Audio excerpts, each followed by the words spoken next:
Guys, मैं लीना कुमारी आप सभी का स्वागत है आपके channel tension free paper time में। बच्चों कैसे हैं आप सभी बच्चे? आई होप कि आप सभी बच्चे अच्छे होंगे और अच्छे से प्रिपरेशन कर रहे होंगे। सो बच्चों, आज की क्लास बहुत इंपॉर्टेंट क्लास होने वाली है। आज की क्लास में हम पर्यटन की बुक का 8 चैप्टर पढ़ने वाले हैं जिसका नाम है पर्यटन का प्रभाव। ये चैप्टर बहुत ही इंपॉर्टेंट चैप्टर है, या हम कहें कि एग्ज़ाम बेस्ड चैप्टर है, सो गलत नहीं होगा। सो बच्चों, आज की क्लास को स्टार्ट करने से पहले अगर वीडियो इन्फॉर्मेटिव लगे तो प्लीज़ लाइक शेयर सब्सक्राइब करें। ऐसे ही इन्फॉर्मेटिव वीडियोस चैनल पे आपको मिलती रहती है। सो बच्चों, हर चैप्टर की तरह इस चैप्टर को हम नहीं पढ़ेंगे, जैसे भूमिका और अन्य उसके तत्व जो होते हैं वो पढ़ते हैं, पर आज की क्लास में हम इस चैप्टर के पार्ट का सार के रूप में समझेंगे। सो चलते क्लास की ओर। पर्यटन आर्थिक नज़रिए से अत्यंत लाभप्रद है, परंतु ऐसा कहने वाले विकास के पक्ष को भूल जाते हैं।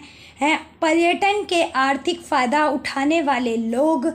यह भूल जाते हैं कि पर्यटन तथा अर्थव्यवस्था के दूसरे क्षेत्रों के बीच जटिल संबंध होते हैं। बच्चों, कहने का तात्पर्य यह है कि जो भी डेवलपमेंट हो रहा है पर्यटन को लेकर, वह आर्थिक तरीके से तो हमें सपोर्ट दे रहा है, परंतु उससे जो डिफरेंट पार्ट में हमारे इफ़ेक्ट देखने को मिले वो चीज़ें हम भूल जाते हैं जो पर्यटन को लेकर हम फ़ायदा देख रहे हैं। जैसे किसी भी पर्दे के पीछे जो करैक्टर निभा रहा है या उसको चला रहा है, हमें वो चीज़ें नहीं दिखती, परंतु जो एक्टिविटी हमारे पर्दे के आगे दिखती है वही हम उसे असलियत समझते हैं। ऐसे ही जब पर्यटन से बेनिफिट हमें मिल रहा है, आर्थिक स्थिति हमें मजबूत हो रही है, परंतु उससे कहीं ना कहीं साइड इफ़ेक्ट या उससे पड़ने वाले प्रभाव भी हमें देखने को मिलते हैं। जैसे लद्दाख में पर्यटन को क्षति किसानों को उठानी पड़ी, और लद्दाख में जब पर्यटन स्थल को बनाया गया तो भारी मात्रा में भूमि को हटाया गया, जिसकी वजह से उपजाऊ भूमियाँ खराब हो गई, या फिर हम कह सकते हैं हटा दी गई, जिससे किसानों को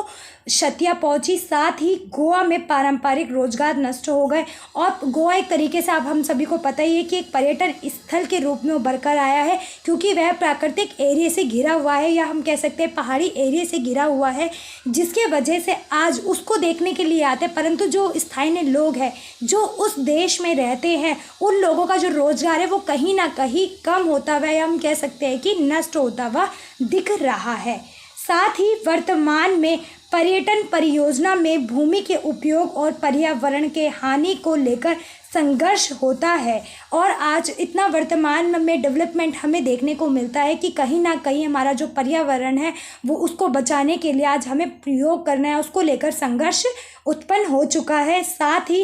होटल निर्माण, पर्यटकों के आगमन और कूड़ा करकट मूल आदि के निष्कासन की समस्या पैदा होती जा रही है, पर इसका दोष पर्यटन पर नहीं बल्कि पर्यटन के कुप्रभाव को दिया जाना चाहिए। कहने का तात्पर्य ये है बच्चों कि कभी कोई हमारे देश में घूमने फिरने आता है तो वो किसी न किसी से पर्यटन स्थल से आकर्षित होकर आता है। तो जब भी पर्यटन स्थल बनाया जाना चाहिए तो उसके हर एक तत्व पर ध्यान देना चाहिए। लोगों को अपने साथ जो भी योजना बनाई गई है वहाँ के स्थानीय लोगों को दिखाना चाहिए और उनसे राय लेनी चाहिए, तभी हमें उस स्थान को जो पर्यटन बनाने वाला है उसको ही ये सारे कार्य करने चाहिए पर्यटन स्थल बनाने से पहले। सो जो भी प्रभाव पड़ रहा है वो पर्यटन को लेकर नहीं बल्कि पर्यटन है जो ये स्थान बना रहा है, जिसे हम प्रबंधक कहते हैं, उसको दिया जाना चाहिए, ना कि पर्यटन को देना चाहिए। ठीक है बच्चों।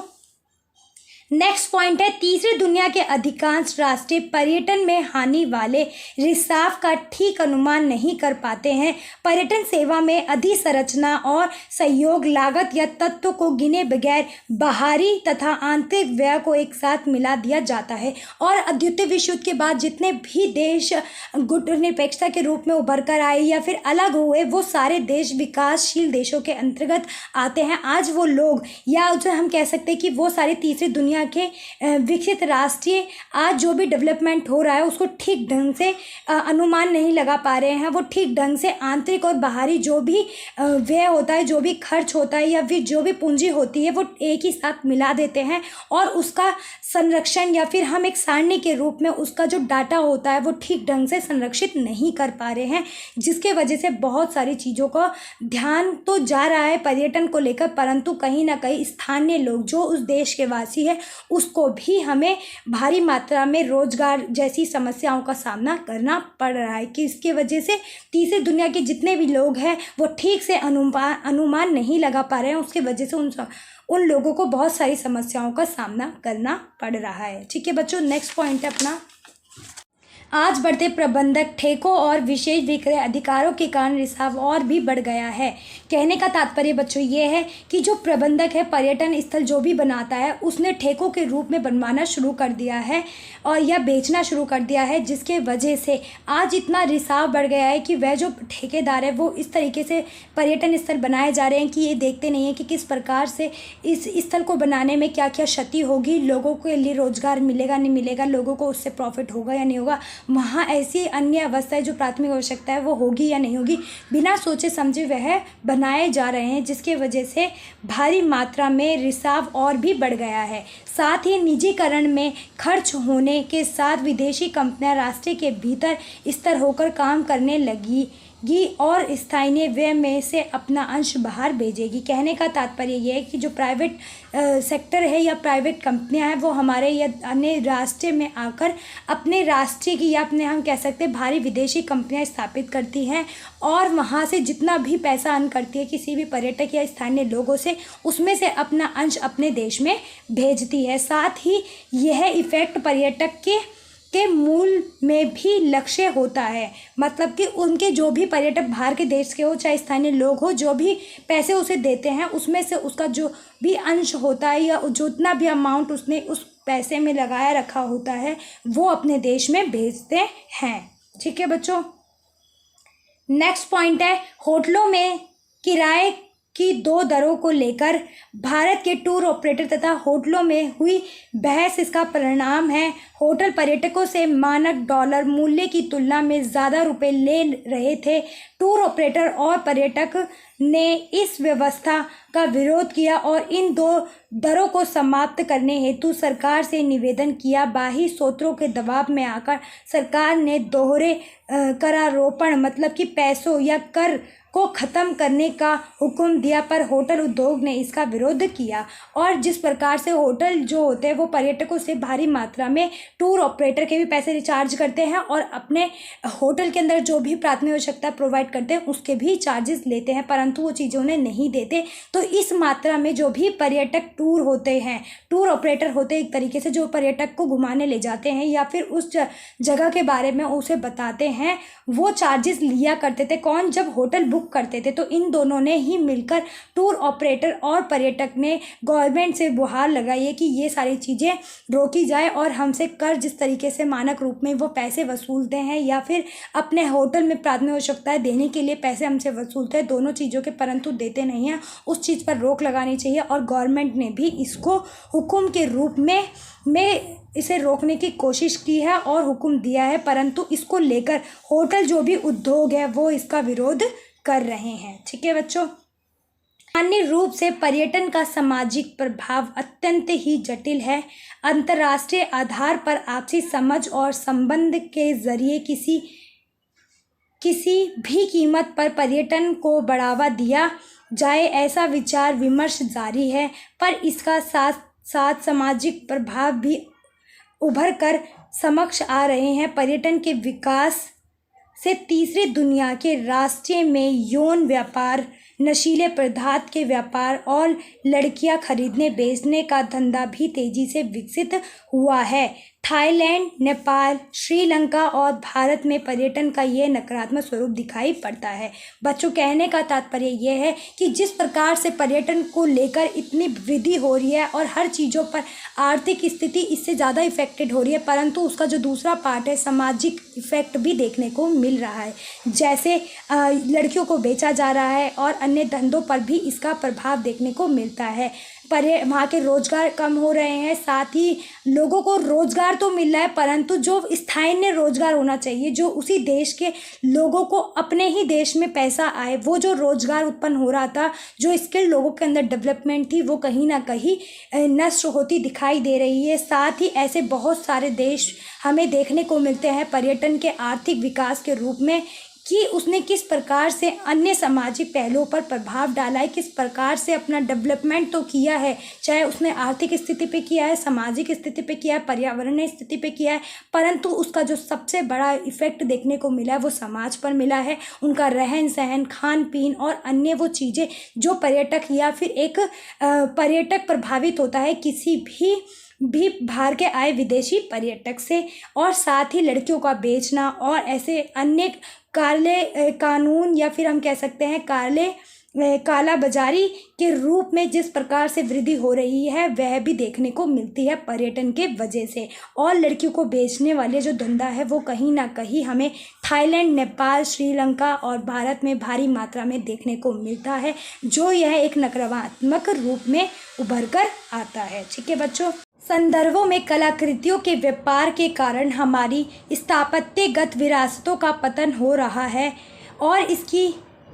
तस्करी कर उन्हें बाध्य राष्ट्रों में भेजा जा रहा है। इस प्रकार के व्यापार पर वैधानिक प्रतिबंध लगाए जाने के बावजूद भी ऐसा हो रहा है। कहने का तात्पर्य बच्चों ये है कि जिस प्रकार हमारा पर्यटन दिन प्रतिदिन बढ़ता जा रहा है उससे हमारे कहीं ना कहीं हम दूसरे लोगों का या दूसरे देश विदेशों का संस्कृति अपना रहे हैं, जिसके वजह से अपने देश की संस्कृति का पतन हो रहा है, अपना कलाकृतियों के अंदर भी पतन देखने को मिल रहा है। साथ ही ऐसे बहुत सारे कार्य है जिस पर प्रतिबंध लगाए हैं परंतु वह भी आज हो रहे हैं, जैसे गैंडे के सींग, बाघ की घाल एवं हाथी दांत हेतु इन पक्षियों की हत्या की जाती है। हालांकि यह भी कहा जा सकता है कि वन्यजीवों में दिलचस्पी रखने वाले पर्यटकों के आने से वन्यजीवों के संरक्षण हेतु रक्षा में मदद मिलती है। बच्चों, ये वो पर्यटन कह सकते हैं कि जिस प्रकार से ऐसी जगह जहाँ पर भारी मात्रा में पशु पक्षी देखने को मिलते हैं और ऐसे लोग जिन्हें जंगली जानवरों के संग ज़्यादा रहन सहन या उनके संग ज़्यादा इंटरेस्ट आता है, घूमना, उन्हें देखना, उनसे बातें करना अच्छा लगता है, वो पर्यटक ऐसे लोगों का शिकार करने लग गए हैं जहां पर वह गैंडे के सींग, बाघ की बाल, दांती के हाथ अन्य जानवरों को मारकर अन्य देशों में बेच रहे हैं। या फिर हम कह सकते हैं कि वन्य जीवन जो भी हमारे प्राकृतिक जीव जंतु है उनका संरक्षण तो हो रहा है पर्यटन के वजह से, क्योंकि भारी मात्रा में लोग उन्हें ही देखने आते, परंतु कहीं ना कहीं उन लोगों को और डेवलपमेंट करना चाहिए कि उनकी और अच्छे से रक्षा की जा सके। ठीक है बच्चों, नेक्स्ट पॉइंट है अपना, मुद्रा विनिमय का अवैध धंधा भी चल पड़ता है। इसमें कुछ स्थानीय व्यक्ति लगे होते हैं जो दलाली और काला बाजारी का धंधा करते हैं। इस प्रकार की गतिविधियों में पर्यटक भी सहयोग देते हैं। एक अन्य प्रभाव भी पड़ता है जिसे प्रदर्शन प्रभाव कहा जाता है। बच्चों, कहने का तात्पर्य यह है जिस प्रकार डेवलपमेंट देखने को मिला है, पर्यटक भारी मात्रा में आ रहे हैं, उसी के वजह से साथ ही साथ समाज के अंदर काला बाजारी लोगों को ऐसी चीज़ें जल पैसों में या फिर हम कह सकते हैं कि उन चीज़ों की बढ़ोतरी तो ज़्यादा हो रही है, मांग ज़्यादा है, परंतु जो उसको बेचने का उत्पादन प्रक्रिया है वो कम है। उसके वजह से अपनी मर्जी से पर्यटक को भारी मात्रा में कम या ऊंचे नीचे दामों पर बेचा जा रहा है। या फिर हम कह सकते हैं कि काला बाजारी और दलाली चीज़ें भी प्रतिदिन बढ़ती देखने को मिल रही है पर्यटन की वजह से। साथ ही प्रदर्शन प्रभाव भी दिन प्रतिदिन बढ़ रहा है। ठीक है बच्चों, नेक्स्ट पॉइंट है, पर्यटकों को आचार विचार तथा व्यवहार की आधुनिक और प्रगतिशील माना जाता है और स्थानीय लोग खासकर युवा उसी प्रकार के पहनावे बोलचाल का अनुमान लगाते हैं। और इस प्रकार जब भारी मात्रा में हमारे देश में पर्यटक आते हैं तो उनसे बोलने का, कहने का, बात कम्युनिकेशन करने का जो गैपिंग है या फिर हम कह सकते हैं भय या फिर कोई भी तालमेल जो ठीक नहीं है, उस विचार पर भी हम उस ऐसे सामने वाले पर्यटक से बात कर सकते हैं, अपनी कम्युनिकेशन अच्छी कर सकते हैं। साथ ही जो नई पीढ़ी है वो आने जाने वाले जो अच्छे बाहर के विदेशी पर्यटक है उनसे प्रभावित होकर अपने देश में भी या अपने रहन सहन में बहुत भारी मात्रा में उन्हीं चीज़ों का प्रयोग कर बदलाव कर रहे हैं। ठीक है बच्चों, इस प्रकार के आचार विचार और व्यवहार का अधिक प्रभाव सांस्कृतिक जीवन पर पड़ रहा है। सांस्कृतिक को कुछ प्रतीकों और चिन्हों में बांध कर रख दिया जाता है। ये एक तरह का सांस्कृतिक पतन है। कहने का मतलब ये है कि जब भी बाहर से भारी मात्रा में पर्यटक आते हैं हमारे देश में या हम पर्यटक से प्रभावित होते हैं विदेशी मात्रा में, तो वह कम्युनिकेशन हम अपने देश में अप्लाई करने की कोशिश करते हैं। जिस प्रकार से आज हमारे देश में अंग्रेजी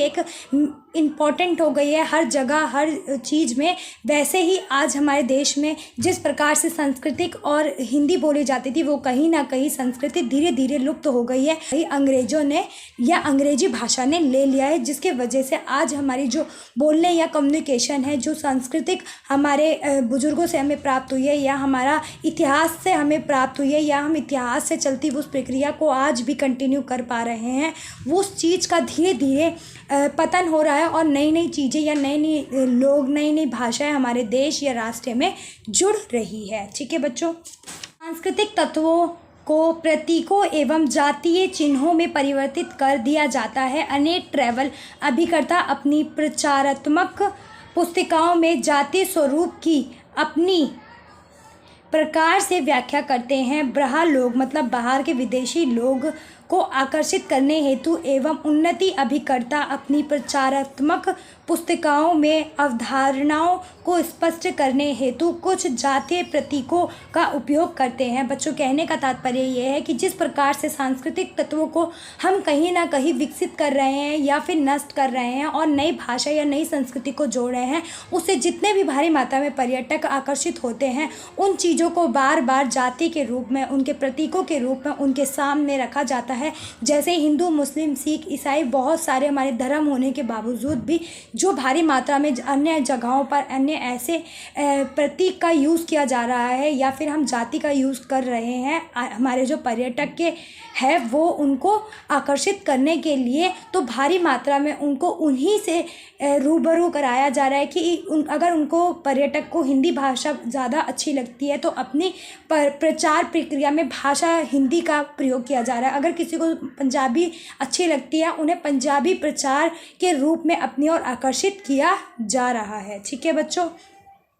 नेक्स्ट पॉइंट है प्रजातीय पुनर्रचना विश्वसनीयता का सूचकांक बन जाता है और प्रजातीय चिन्ह पर्यटकों को आंखों में समा जाता है क्योंकि इन्हें पहचानना सरल होता है। बहुत से लोग इसे हानिकारक नहीं मानते, पर जब यह बदलाव एवं उन्नति संस्कृति में हस्तक्षेप करने लगती है तब खतरे की घंटी बजने लगती है। कहने का तात्पर्य बच्चों ये है कि जब भारी मात्रा में अपने अपने धर्म, अपनी जाति को लेकर लोगों में जब उत्सुकता बढ़ती है कि हमारा धर्म ज़्यादा बड़ा है या हमारा धर्म से रिलेटेड ये चीज़ें ज़्यादा अच्छी है, इसको और विकसित करना चाहिए, तो जब ये चीज़ें आती है वह हानिकारक के रूप में सिद्ध होने की शुरुआत होती है और एक घंटी बजने लग जाती है खतरे की। जिस प्रकार से अभी हमारा क्या कहते हैं हिंदू धर्म के रूप में राम मंदिर को लेकर बहुत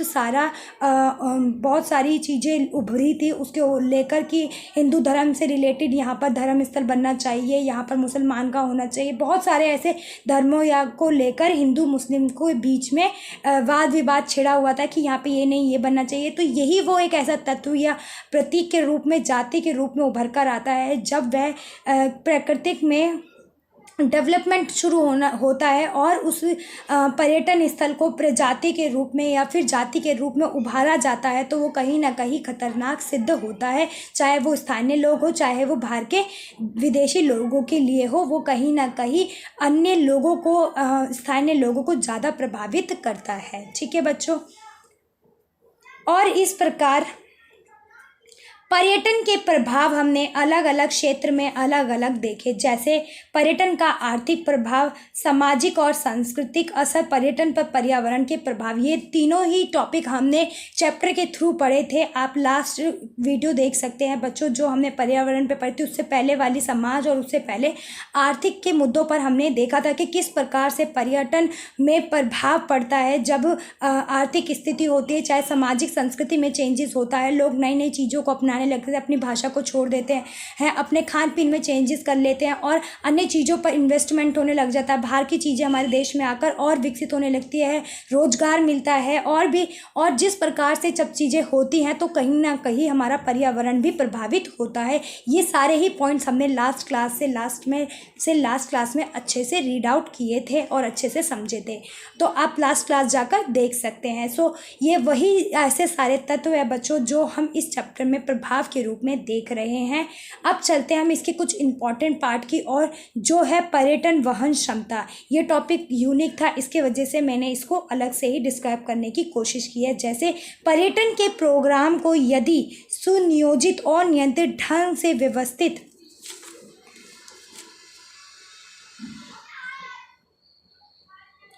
नहीं किया जाएगा तो उसके नैसर्गिक मतलब प्राकृतिक एवं सामाजिक पर्यावरण के अंतर्गत ढांचा परिवर्तन होते रहेंगे, जो अक्सर विनाशकारी होते हैं और उनका सुधार करना जटिल होता है। कहने का तात्पर्य बच्चों यह है कि वहन क्षमता हमें ये बताती है कि जब कहीं भी पर्यटन स्थल बनता है तो वो कहीं ना कहीं जो पर्यटक होता है वो या तो उसकी प्राकृतिक चीज़ से आकर्षित होकर होता है, या फिर वो पर्यावरण से, या फिर जो समाज के थ्रू मानव ने बनाया है उससे लेकर उसमें डेवलपमेंट होता है। उसको देखकर भारी मात्रा में पर्यटक आकर्षित होते हैं। अगर उसको ठीक ढंग से नहीं बनाया और बार बार चेंजेस करना पड़ रहा है तो कहीं ना कहीं वो एक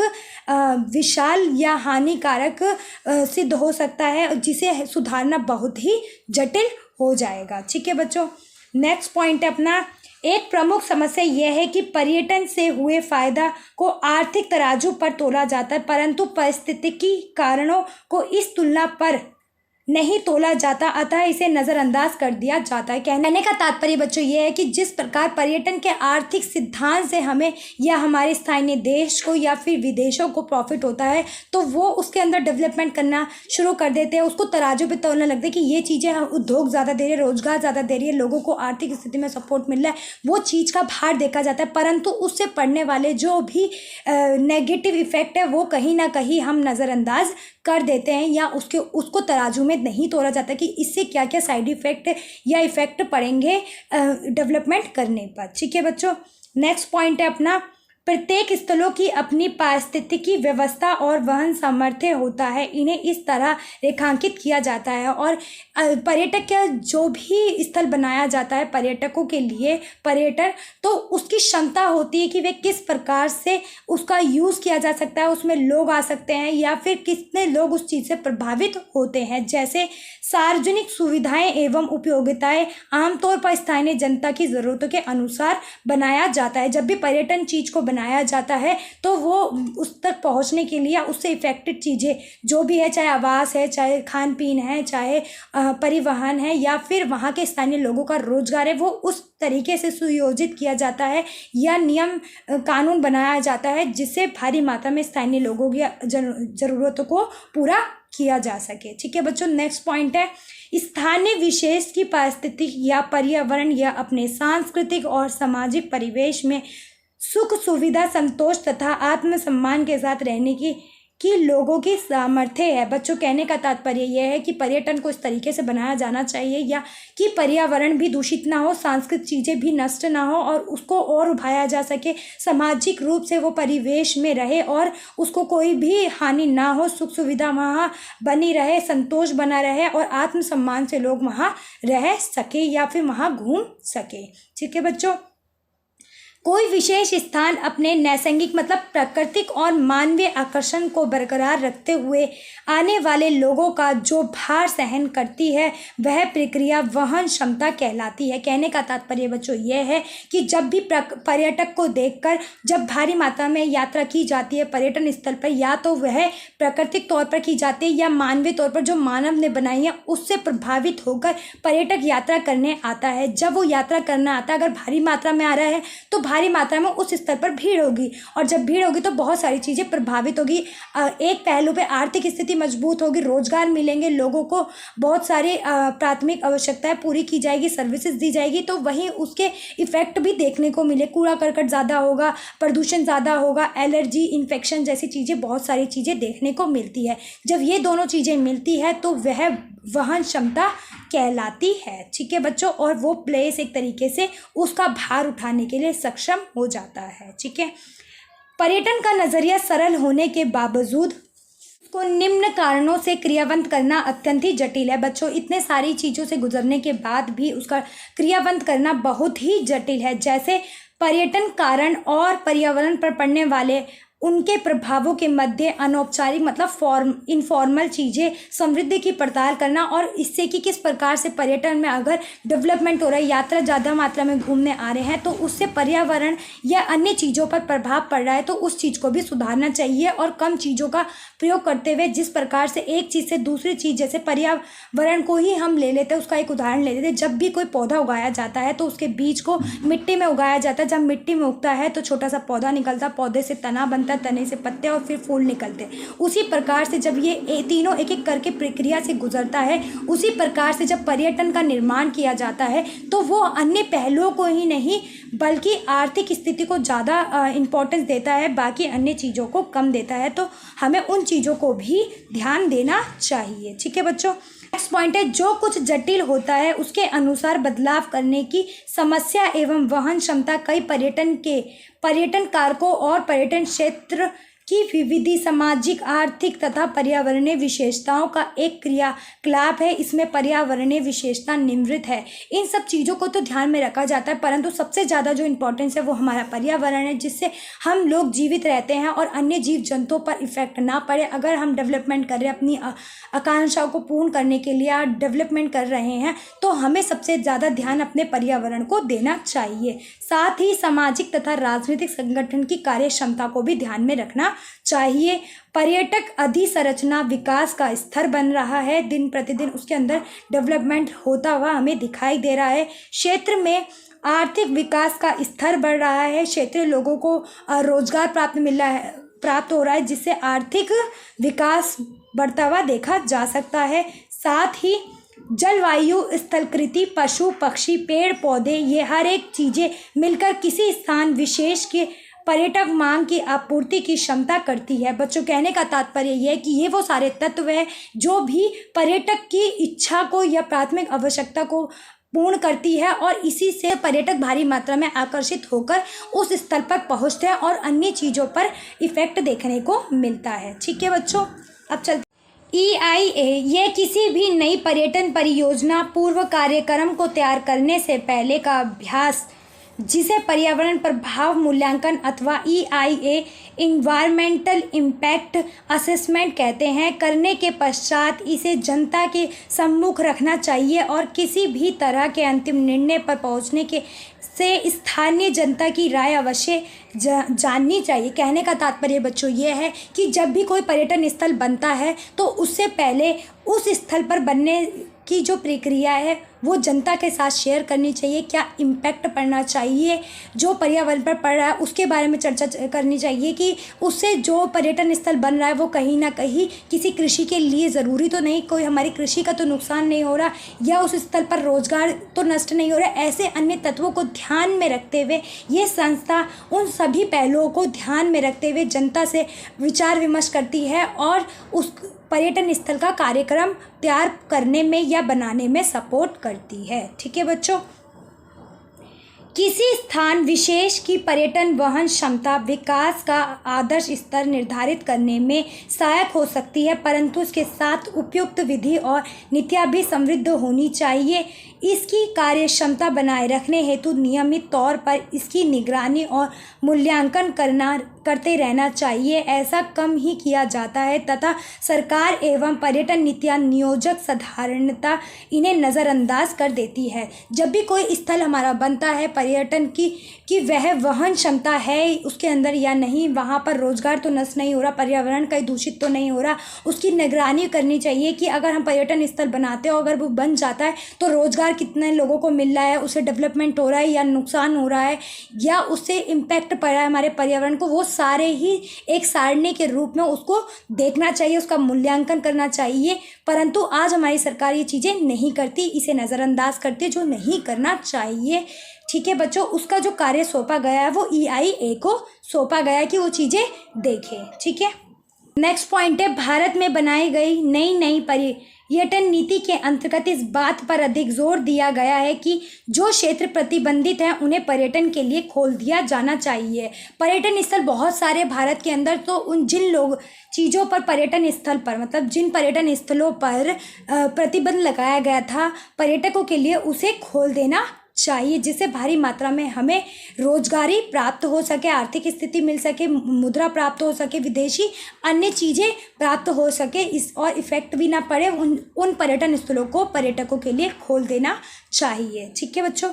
नेक्स्ट पॉइंट है, पर्यटन के विकास हेतु निजी क्षेत्र के विकास को कई प्रकार की मदद एवं रियायतें दी गई है। पर्यटन नीति नियोजन में वहन क्षमता अवधारणा, पर्यावरण प्रभाव मूल्यांकन का ना क्रियान्वित किए जाने का ये एक जीता जागता उदाहरण है। कहने का तात्पर्य बच्चों ये है, जिस प्रकार से आज हम प्राइवेट सेक्टर को अपने पर्यटन स्थलों में जोड़ रहे हैं, वो कहीं ना कहीं इन चीज़ों पर ध्यान नहीं दे रही है जो उन्हें देना चाहिए। यह एक जीता जागता उदाहरण हमें देखने को मिलता है। ठीक है बच्चों। आ गया है कि तृतीय विश्व के पर्यटन से प्राप्त आंकड़ों और भारत में गोवा, कश्मीर, राजस्थान, उड़ीसा में प्राप्त सूचनाओं तथा अनुभवों के आधार पर इन नियमों की समीक्षा की जाए। अब इन्हें नज़रअंदाज करना लाभकारी नहीं है। नियोजकों को नीति निर्माण करते समय वहन क्षमता अवधारणा एवं पर्यावरण प्रभाव मूल्यांकन पर अवश्य ध्यान देना चाहिए और जहाँ तक संभव हो अपनी सीमा के अंदर सामाजिक आर्थिक फायदा विश्लेषण भी पेश करना चाहिए। कहने का तात्पर्य बच्चों यह है कि तृतीय विश्व के अंदर अब पर्यटन में जिस तरीके से डेवलपमेंट देखने को मिलता है, गोवा, राजस्थान, कश्मीर, उड़ीसा व अन्य ऐसे जगह कम्युनिकेशन चीज़ों को हमने देखा और डेवलपमेंट देखा, वहीं पर आज उन चीज़ों पर हमें रोक भी लगानी चाहिए कि भारी मात्रा में पर्यटकों को उन चीज़ों को ही देना चाहिए या उनकी उतनी ही सर्विसेज प्रोवाइड करानी चाहिए जितने उनकी आवश्यकता, उससे ज़्यादा चीज़ों को डेवलपमेंट या रोजगार को नष्ट ना करने वाले तत्वों को दूर करना चाहिए। पर्यावरण को अगर नुकसान हो रहा है तो उसको भी ध्यान देना चाहिए। साथ ही हमारे के रोजगार जो भी पर्यटक है उन चीज़ों को उसी समाज में रहकर उन लोगों को रोजगार प्राप्त करने जैसी स्किल्सों को डेवलपमेंट करना चाहिए। अपने सामाजिक आर्थिक विश्लेषण को ध्यान में रखते हुए वहाँ पर डेवलपमेंट करना चाहिए, जिससे हमारे पर्दे के पीछे और पर्दे के आगे की साइड जो एक्टिविटियाँ हो रही है वो दोनों ही सुरक्षित रह सके और इससे जो इफेक्ट हो वो दोनों में से किसी को ना पड़े। आई होप ये चैप्टर आपको समझ आया होगा। अगर कोई डाउट हो तो प्लीज़ कमेंट बॉक्स में कमेंट्स करें। चलते अपने इस पार्ट से रिलेटेड कुछ प्रश्न उत्तर की ओर जो मोस्टली क्वेश्चंस पूछे जाते हैं, जैसे पर्यटन के प्रभाव को समझने की आवश्यकता को विस्तार से समझाइए। कि पर्यटन पर जब प्रभाव देखा जाता है किन किन चीज़ों पर, उसको आपको विस्तार से समझाना है बच्चों। पर्यटन के प्रभाव पर एक अनुच्छेद लिखना है कि पर्यटन पर जब प्रभाव पड़ता है या पर्यटन पर जब भी डेवलपमेंट होता है तो क्या क्या प्रभाव किन किन चीज़ों पर पड़ता है, उसमें आपको अनुच्छेद लिखना है, एक शॉर्ट नोट में डिस्क्राइब करना है। EIA पर एक अनुच्छेद लिखना है कि EI क्या है, वह किस प्रकार से कार्य करती है और किस प्रकार से हमारे पर्यटन के प्रभाव पर जो नेगेटिव इफेक्ट पड़ता है उसको कम करने में मदद करती है, उसे आपको शॉर्ट नोट में लिखना है। साथ ही पर्यटन के प्रभाव को आर्थिक, सामाजिक, सांस्कृतिक आदि पहलुओं को विस्तार से समझाएं और पर्यटन पर जितने भी प्रभाव पड़ते हैं, चाहे आर्थिक समाज पड़े, सामाजिक पड़े, सांस्कृतिक पड़े, अन्य ऐसे बहुत सारे पहलू हैं जो पर्यटन को लेकर प्रभाव देखने को मिलते हैं, साथ ही हमने पढ़े, उन सभी पे आपको विस्तार से इसमें समझाना है। आई होप कि ये वीडियो आपके लिए इन्फॉर्मेटिव रही होगी। इन्फॉर्मेटिव रहे तो प्लीज़ लाइक, शेयर, सब्सक्राइब करें। ऐसे ही इन्फॉर्मेटिव वीडियो आपको इस चैनल पर मिलती रहती है। थैंक यू बच्चों।